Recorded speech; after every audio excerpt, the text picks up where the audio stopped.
تو فرمایا کہ اے عمر یہ جو کھجور تو نے کھایا نا اس کا بھی حساب تجھے دینا پڑے گا. اب یہ نہیں تھے کہ یہ پیٹ بھرے ہوئے تھے اور انہوں نے آ کے کھجور کھائے, فاقے کی حالت میں تھے, شدت کی بھوک تھی, اور وہاں پر کھجور اٹھا کے کھا رہے. اللہ کے نبی صلی اللہ علیہ وسلم نے کہا کہ اس دھوکے میں مت رہے کہ تیرے سے اس کا حساب نہیں ہوگا, تیرے سے اس کا حساب بھی لیا جائے گا. اب بتاؤ اتنا جو حرام کا مال, یہ تو حلال کا لقمہ تھا اور فاقے کے بعد کا لقمہ تھا, اتنا حرام کا مال ہم کما رہے, کیا اللہ کو حساب دیں گے؟ اب وہ حدیث صحیح ہے یا ضعیف ہے مجھے پتہ نہیں, کہ قیامت کے روز سب سے آخری حساب کس کا ہوگا؟ حضرت سلیمان علیہ السلام کا ہوگا سب سے آخری حساب. کیوں؟ کوئی بتا سکتا ہے کیوں؟ کیونکہ اللہ تعالیٰ نے ان کو اتنی دنیا دی تھی نا, پوری دنیا, اب پورا حساب دیتے بیٹھے گے اور سب سے آخر میں ان کا حساب ہوگا. ایسا یہ تو حضرت سلیمان, اللہ کے نبی صلی اللہ علیہ وسلم کے ایک صحابہ تھے, غالباً عبد الرحمن بن عوف تھے, اور اللہ کے نبی صلی اللہ علیہ وسلم نے خواب دیکھا کہ ہم لوگ سب جنت میں آ گئے اور عبد الرحمن اب تک آیا نہیں ہے, اور عبد الرحمن پسینے میں جیسا بھر گیا. میں مفہوم بتا رہا ہوں, مجھے ہو الفاظ یاد نہیں ہے. تو جب عبد الرحمن بن عوف آئے, خواب کی بات ہے, اللہ کے نبی صلی اللہ علیہ وسلم نے پوچھے کہ اتنا وقت کیوں لگا؟ تو بولے اللہ کو حساب دیتے بیٹھا تھا, مال تھا نا, بہت زیادہ مالدار تھے, اس لیے زیادہ وقت لگا. تو جب اللہ کے نبی صلی اللہ علیہ وسلم نے یہ خواب اگلے دن حضرت عبد الرحمن کو سنائے تو اپنے کئی اونٹ صدقہ کر دیے کہ اتنا تو مجھ سے حساب کم لیا جائے گا. اب دیکھو کہ ہم دنیا بنانے جا رہے ہیں, کیا ہم سے ہمارے موبائل کے بارے میں پوچھا نہیں جائے گا؟ چھوٹی چیز بتا رہا ہوں, آج سب کے ہاتھ میں نا موبائل, اس کا بھی حساب لوگے. اس پہ تم نے 6 سال گزارے, 10 سال گزارے, بتاؤ کیا دیکھے؟ اچھا بتاؤ کیا دیکھے, ٹھیک ہے, مگر اللہ نے پوچھ لیا کہ کیوں دیکھے, تو کیا جواب دیں گے؟ یہ کیوں دیکھا؟ چل تھا یہ سہولت کے طور پہ تھا, یہ کیوں دیکھا؟ کیا کریں گے ہم؟ ایک ایک چیز کا حساب جب تک دے گا نہیں بندہ وہاں سے ہلے گا نہیں. یہ بات کو انسان کو لازم پکڑنا ہے. اب بتاؤ رہتا گھر ہے 7 فلیٹ اور ہے, کیا حساب دیں گا اللہ کو؟ پتہ ہے کہ اس کے رشتہ دار اقربا میں کچھ ایسے لوگ ہیں جو بھاڑے کے گھر پہ رہ رہے, جن کو بڑی دقت ہے, لیکن ان کو فلیٹ نہیں دے رہا ہے رہنے کے لیے. حب الدنیا, کہ میری دنیا زیادہ بنی, میرا کاروبار شہر میں سب سے زیادہ ہو, میرا نام سب سے زیادہ ہو. ایک ایک چیز کا میں کہہ رہا ہوں نا, حضرت سلیمان علیہ السلام سب سے, حدیث صحیح ہے سند سے مجھے پتہ نہیں, لیکن سب سے آخری حساب ان کا ہوگا, کیونکہ سب سے لمبا حساب ہے ان کا. ہوا, جن, پرندے, درندے, جانور, ہر چیز کا حساب دینا ہے.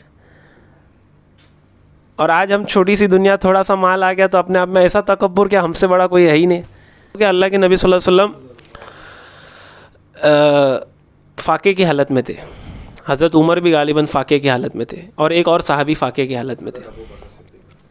تو یہ جب فاقے کی وجہ سے گھر سے باہر نکلنا پڑا ان کو کہ کوئی دعوت دے دے, کوئی کچھ کھلا دے, تو اللہ کے نبی صلی اللہ علیہ وسلم اور یہ سب جمع ہوتے ہیں اور کہیں پر ان کی جو ہے دعوت طے ہوتی. تو خوش کھجوریں جب آتی ہے تو حضرت عمر اس کو کھاتے, حضرت ابوبکر وہ سب کھاتے. تو اللہ کے نبی صلی اللہ علیہ وسلم کو اتنی شدت کی جو بھوک تھی صحابہ کو, تو فرمایا کہ اے عمر یہ جو کھجور تو نے کھایا نا اس کا بھی حساب تجھے دینا پڑے گا.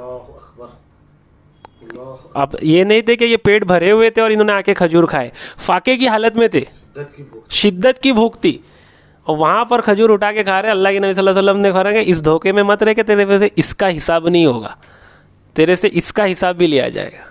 اب بتاؤ اتنا جو حرام کا مال, یہ تو حلال کا لقمہ تھا اور فاقے کے بعد کا لقمہ تھا, اتنا حرام کا مال ہم کما رہے, کیا اللہ کو حساب دیں گے؟ مال میں ملاوٹ ہے, ہمارے بول میں ملاوٹ ہے, جھوٹ پہ ہمارا کاروبار ہے, حساب دے پائیں گے اللہ کو؟ ہم سب کو سوچنے کی بات ہے. ایک آخری بات بتا کر انشاءاللہ اس موضوع کو ختم کرتا ہوں کہ آج ہم جو بھی عمل کر رہے, even it is a minor, ایک چھوٹا سا عمل بھی ہے, وہ بھی ریکارڈ ہو رہا ہے, چاہے وہ ہم خیر کے لائن سے کریں یا شر کے لائن سے کریں. کہ اس کے مفہوم میں کس کو جانا ہے تو سورہ زلزال کی جو ہے تفسیر پڑھ سکتا ہے, اس کے جو ہے پوری باڈی کانپ جائے گی کہ کیا ہوگا. ایک دن ایسا آنے والا ہے, وَأَخْرَجَتِ الْأَرْضُ أَثْقَالَهَا, کہ زمین جو ہے جو کچھ اس میں سب نکال کر پھینکے گی. وَقَالَ الْإِنسَانُ مَا لَهَا, کہ انسان کہے گا کہ اس کو کیا ہو گیا ہے. تو اللہ کہہ رہا ہے بِأَنَّ رَبَّكَ أَوْحَىٰ لَهَا, کہ وہ کہے گی کہ یہ میرے کو جو ہے اللہ کی طرف سے آرڈر ہے. اس کی آخری آیتوں میں آتا ہے یومئذ یصدر الناس اشتاتا لیروا اعمالهم فمن يعمل مثقال ذرة خیرا یرہ ومن يعمل مثقال ذرة شرا یرہ, کہ اس دن جب انسان جمع ہو گئے, اکٹھے ہو گئے, گروہ میں آئے گے, تو وہ سب اپنے سارے اعمال دیکھا ہوگا, وہ عمل جو کر کے بھول گیا ہوگا, وہ اعمال جو اس نے تصور بھی نہیں کیا تھا کہ یہ نیکی ہے، اس کو نیکی کے شکل میں وہاں مل رہی ہے، سوچا بھی نہیں ہوگا کہ یہ نیکی ہوگی، یا سوچا بھی نہیں ہوگا یہ گناہ ہوگا، اسے وہاں مل رہا ہے۔ مثقال ذرہ، کہ ایک چھوٹا سا بھی ذرہ ہے نا، وہ بھی اس کو وہاں پہ خیر کا کیا ہوگا تو خیر کا اللہ تعالیٰ دکھا دے گا، اس کا اجر دے گا۔ اور شر کا ہے اور توبہ نہیں کیا ہے، شر کا ہے تو شر کا جو ہے اسے وہاں دکھا دیا جائے گا کہ یہ تو نے فلاں شر کیا ہے۔ اللہ تعالیٰ ہم سب کو جو ہے راہ ہدایت پر ڈالے، موت کے تعلق سے ہم سب کی جو ہے فکریں بڑھائے، اور جیسا ہمارے اسماعیل بھائی نے بھی بولے، نبیل بھائی نے بھی بولے کہ وہ کامل مومن ہی نہیں جس میں شہادت کا جذبہ نہ ہو۔ دیکھو بھائی، اللہ کے راہ میں بھی موت آنے والی ہے، بستر پہ بھی موت آنے والی ہے، یہ مقدر کی بات ہے، نیت کرنا انسان کی ذمہ داری۔ تو جو بھی دیکھ رہے ہیں اسے، اور جو بھی ہم یہاں بیٹھے، انشاءاللہ ہم سب یہ عزم اور ارادہ اور نیت کریں اور اللہ سے یقین رکھیں کہ اللہ جو ہے ہم کو شہادت والی موت نصیب فرمائے، اللہ ویسے عمل کرنے والی بنائے۔ وآخر